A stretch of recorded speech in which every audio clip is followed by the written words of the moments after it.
Оның музыкасы Чотыртауга алып менә Идел буйлап сәяхәткә чакыра, татар халкының тарихын җанландыра.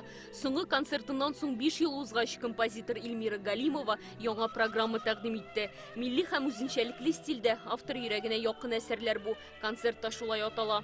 Илһам чыганагы минем өчен әлбәттә шушы татар халкымның мирасы. Татар халкының тарихы. Мин шушы татар фольклорын өйрәнеп үскән бала, мин әби белән үстем, шуңа күрә минем өчен гаилә кыйммәтләре дә бик мөһим. Кул Шәриф операсы татарларның милли каһарманы турында. Концертның гитара өлеше халык җырлары көйләре белән үрелеп бара.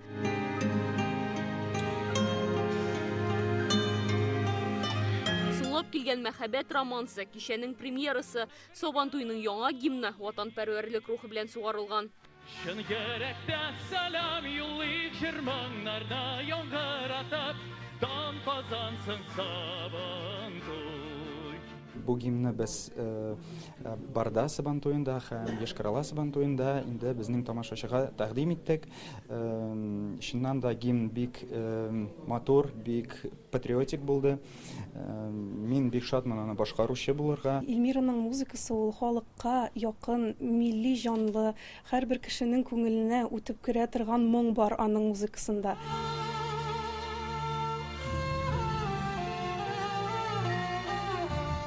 Кубыз һәм оркестр өчен республикада язылган бердән-бер әсәр бу. Борынгы төрки инструмент Башкортстаннан Зәлия Гниятуллина кулында. Аны Эльмира Галимова Азнакай районындагы тауга башлаган. Тауында ишетеп була, яланында ишетеп була, аттың сабышында ишетеп була.